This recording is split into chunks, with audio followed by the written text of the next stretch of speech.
So we are just putting the final touches on this driveway, putting it all together, wrapping up the pieces to this puzzle. So what's behind me right here used to be a concrete driveway. We took out that concrete driveway and we've actually expanded it a lot. So it was about 1,600 square feet of concrete driveway. We've added a parking pad, as you can kind of see here, so that they could pull a car up. We've also put a parking pad over here and added another place for them to park an extra car. We've also done some pretty intricate design work that the homeowner herself actually came up with, and she wanted us to incorporate with the pavers to just make it look just a little bit more unique. So I want to walk you guys through this and show you what we did.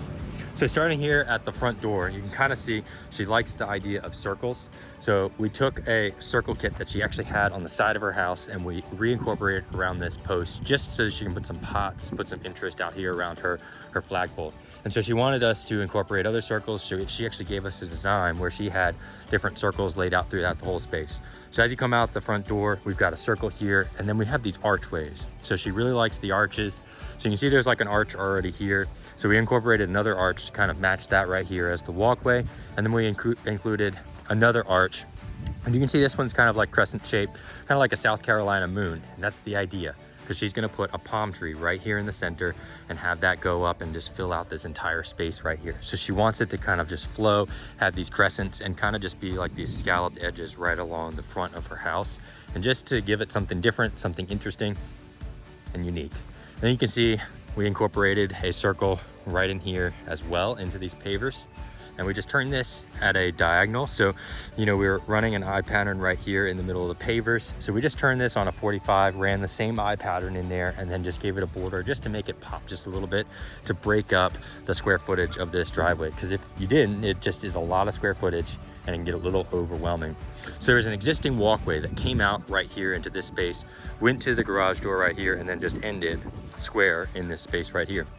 So what we've done is we've pulled that walkway back. We've kind of flared it just a little bit more than it was before to allow it to enter this driveway, just to make it seamless, because technically these are the same colors, but they just age differently. They look a tiny bit different as they age.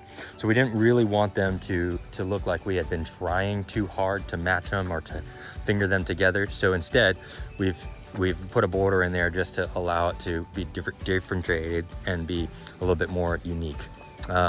So one of the things we do with our driveways when we install them, just to make sure that these driveways are secure, stable, and aren't going to go anywhere, is we dig down our normal excavation. We add a couple inches to our base. And what we do when we're excavating out our base, you know, we go down an extra couple inches.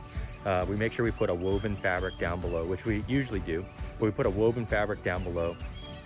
And then we put our 57s in, and then we actually put GeoGrid in with those 57s and top it with number 8s.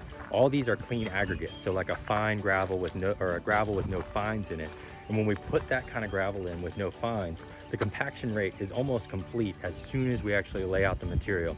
Because if you use like a crusher run or something like that, as you're putting it in, you have to pack it and make sure that it gets really stable and actually packs in all the joints and everything like that, or else you can have some fluctuations in your pavers over the years.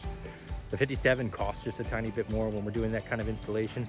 But when we lace that GeoGrid in there and we put those 8s on top of it and then lay those pavers, it's almost a guaranteed insurance that that driveway is not going to move for 15 or 20 years. And it's just a way to make sure that we're giving the best quality driveway possible so that it's going to last the lifetime of the home.